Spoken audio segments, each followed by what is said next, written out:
तो जम्मू कश्मीर फिर तो डॉक्टर करण सिंह को भी दे देना चाहिए, फिर तो डॉक्टर जितेंद्र सिंह को भी शेड्यूल ट्राइब दे देना चाहिए। अगर एलीट क्लासेस को ऐड किया जाएगा तो फिर हमारी महिलाएं तो वहीं की वहीं रह जाएंगी ना। उनके बड़े बड़े मॉल हैं, स्कूल्स हैं, नर्सिंग होम्स हैं, ट्रांसपोर्ट कंपनी हैं, उन लोगों को आप शेड्यूल ट्राइब में शामिल कर रहे हैं। लोग नहीं निकलने देते अपनी लड़कियों को बाहर, अपनी माँ बेटियों को बाहर, इसलिए एक गवर्नमेंट का ही प्रोविज़न था कि इनको रिजर्वेशन दे के जो शाइनेस है इनके अंदर, जो मतलब अनपढ़ता है, इस चीज़ को दूर करने के लिए रिजर्वेशन किस चीज़ की होती है कि कोई अगर दबी कुचली कौम है तो उसको आगे लाने के लिए, मेन स्ट्रीम में लाने के।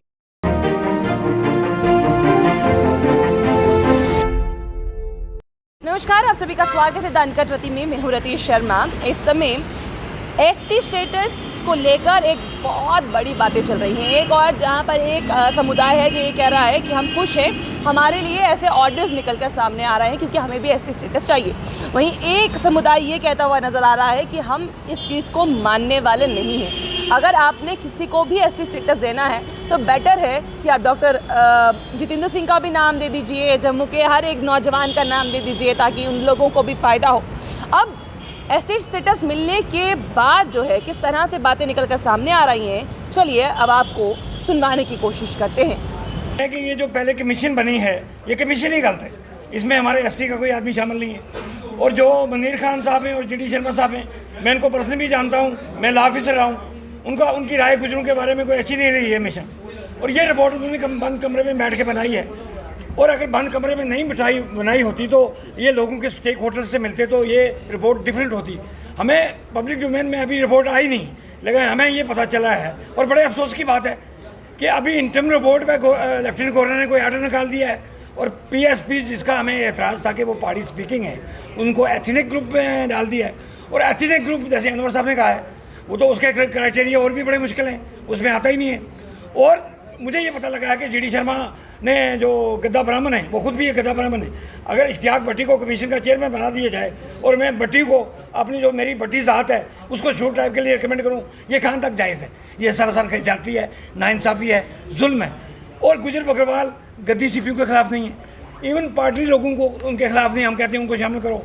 अगर ये दक्षिण मरवा और मोहर गुल गुलाबगढ़ के पहाड़ के लोगों को शामिल करेंगे, हमें कोई एतराज़ नहीं है। हमें एतराज़ इस बात पर है जिन लोगों के बड़े बड़े मॉल हैं, स्कूल्स हैं, नर्सिंग होम्स हैं, ट्रांसपोर्ट कंपनी हैं, उन लोगों को आप शेड्यूल ट्राइब में शामिल कर रहे हैं। जो पठान हैं, जो सैयद हैं, जो ख्वाजा हैं, जैसे अनवर साहब ने कहा, फिर तो जम्मू कश्मीर फिर तो डॉक्टर करण सिंह को भी दे देना चाहिए, फिर तो डॉक्टर जितेंद्र सिंह को भी शेड्यूल ट्राइब दे देना चाहिए। फिर इसका शेड्यूल ट्राइब और ये रिपोर्ट ऑर्डिनेटली रिजेक्ट होनी चाहिए। है कि ये तो एक सियासी रंग ही है ना, अपने वोट बैंक पॉलिटिक्स के लिए ही तो सब कुछ किया जा रहा है। कभी पहाड़ी को दे देंगे, कभी गुजर से छीन लेंगे, कभी फलाना को दे देंगे, ब्राह्मण को ऐड कर देंगे, कोली को ऐड कर देंगे। अब उन जातियों को ये रिजर्वेशन दे रहे हैं कि जिनको ज़रूरत ही नहीं है। इन्होंने सैनिक समाज को दी है और वो उन लड़कों ने, उस यूथ ने आके उसका विरोध किया है, सामने आए हैं, प्रेस कॉन्फ्रेंस की है कि हमें ज़रूरत ही नहीं है भाई, ना हमें पूछा गया तो हमें क्यों दे रहे हो।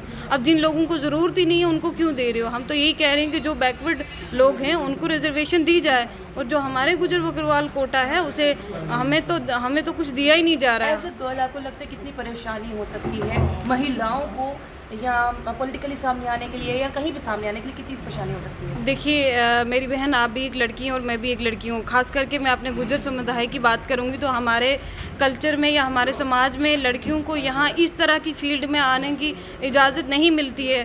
और अगर थोड़ी गवर्नमेंट ने चाहा था कि वुमेन रिजर्वेशन या एसटी की रिजर्वेशन की वजह से कुछ लड़कियाँ डीडीसी या बीडीसी कुछ ऐसे बन के आई थी, तो अगर वो आगे आई, उन्हें कोई मेन पावर मेन स्ट्रीम में लाएगा तभी तो वो वुमेन्स की बात करेंगी, महिलाओं की बात करेंगी, जो महिलाओं पे अत्याचार हो रहे हैं, जिस तरह के जुल्म ज़्यादती हो रही है उसकी बात करेंगे। अगर उनको उनकी जो रिजर्वेशन मिली, अपलिफ्ट होने का टाइम आया, वक्त आया, उसी टाइम पे मतलब उनको दबने कुचलने की बात की जा रही है। तो दबा दी गई हैं दोबारा से। देखो, अगर जाहिर सी बात है कि हमारे समाज के साथ बहुत ज़्यादती होगी अगर कि एलीट क्लासेस की महिलाओं को भी रिजर्वेशन में ऐड किया जाएगा। क्योंकि अगर हमारे समाज की महिलाएं पहले ही नहीं बोल सकती, हम तो कोशिश करते हैं, पुशअप करते हैं, हम एक मतलब समाज के अंदर निकले, हम सोचते हैं कि मेरे साथ 10 लड़कियां निकले, लेकिन हमेशा एक मंच पे एक जगह मैं ही खड़ी होती। क्यों? कि लोग नहीं निकलने देते अपनी लड़कियों को बाहर, अपनी माँ बेटियों को बाहर, इसलिए एक गवर्नमेंट का ही प्रोविज़न था कि इनको रिजर्वेशन दे के जो शाही ग्रीनिश है इनके अंदर, जो मतलब अनपढ़ता है, इस चीज़ को दूर करने के लिए रिजर्वेशन किस चीज़ की होती है कि कोई अगर दबी कुचली कौम है तो उसको आगे लाने के लिए, मेन स्ट्रीम में लाने के लिए। अब जब गुजरों को बारी आई इस चीज़ की कि वो भी इस चीज़ से फ़ायदा उठाएं, तो लोगों को बड़ी तकलीफ़ होने लगी कि वो कहने लगे कि हमें भी ऐड करो। अगर एलीट क्लासेस को ऐड किया जाएगा तो फिर हमारी महिलाएं तो वहीं की वहीं रह जाएंगी ना। ये मैं गलत इसलिए कहता हूँ क्योंकि इस पर कोई तहकीकात नहीं हुई, कोई अच्छी तरह से इन्वेस्टिगेशन नहीं हुई। इसके लिए ये ज़रूरी है कि आप किसी भी ग्रुप को एथनिक ग्रुप करार देने के लिए बुनियादी तौर पे एक स्टडी करें, बुनियादी तौर पे तहकीकात करें। क्या इन लोगों का कल्चर एक सा है, क्या इनका लिबास एक सा है, क्या इनका खाना पीना एक सा है, क्या इनकी ज़ुबान एक सी है, क्या ये माल मवेशी एक जैसे पाल रहे हैं, एक जैसे ये रहन सहन है, एक जैसे इनके रिश्ते आपस में हैं। ये बहुत सी चीज़ें होती हैं, बहुत से लवाजमात होते हैं जो किसी भी ग्रुप को एक एथनिक ग्रुप डिक्लेयर करने के लिए ज़रूरी हैं। तो इन लोगों में जिनको ये एक जनरल तौर पे एथनिक ग्रुप डिक्लेयर कर रहे हैं, ये तो पूरा जम्मू कश्मीर, उनमें तो सब कास्ट जो हैं कम से कम 100 से भी ज़्यादा कास्ट हैं। उनमें बुखारी है, मीर है, काज़मी है, कासमी है, लोन है, डार है, मीर हैं। कौन सी ज़ात है जो नहीं है? फिर आप किस तरह से आइडेंटिफाई करेंगे कि कौन शेड्यूल ट्राइब है, कौन शेड्यूल ट्राइब नहीं है? कहा कि फिर डॉक्टर जितेंद्र सिंह को भी दे दो, जितने बड़े बड़े आला अधिकारी यही चीज़, फिर एसटी का स्टेटस एसटी का कैसे रहेगा? वो मतलब ही फिर तो कोई मतलब ही नहीं रहता।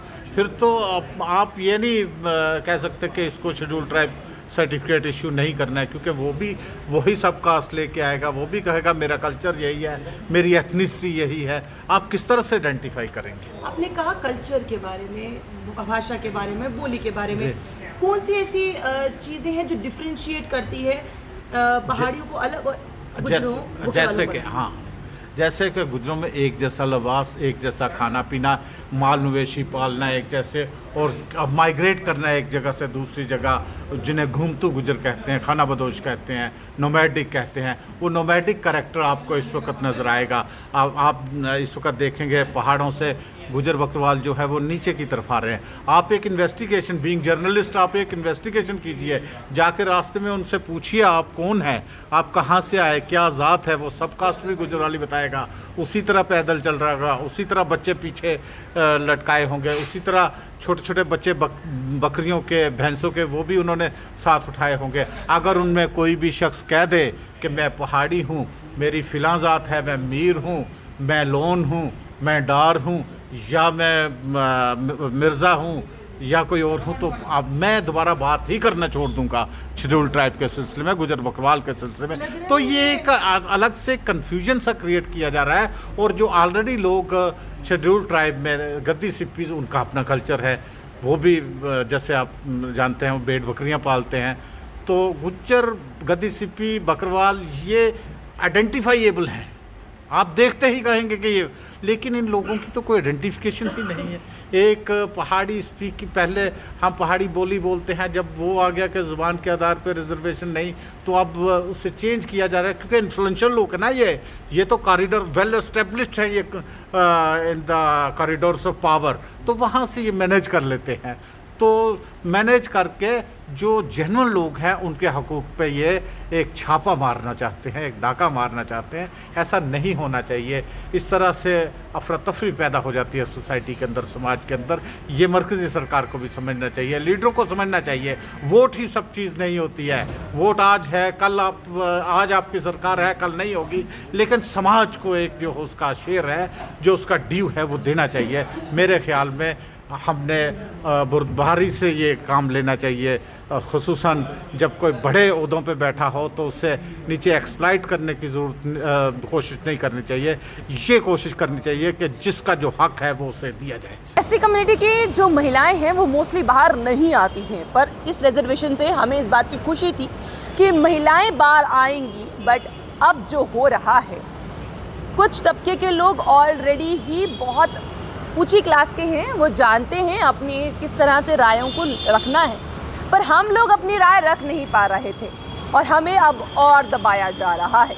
ये बात को क्लियर करती हुई एसटी कम्युनिटी की महिलाएं भी नज़र आ रही हैं। आपको क्या लगता है, क्या ये सही डिसीजन है कि जो पहाड़ी लोगों को भी एसटी स्टेटस मिलना चाहिए या जो और नाम दिए गए हैं उनको भी एसटी स्टेटस मिलना चाहिए या नहीं मिलना चाहिए। आप अपनी राय ज़रूर कमेंट बॉक्स में रखकर बताइएगा ताकि लोगों को पता चले और एडमिनिस्ट्रेशन को भी पता चले कि आम जनता की राय क्या है। बने रहिए द अनकट रति के साथ।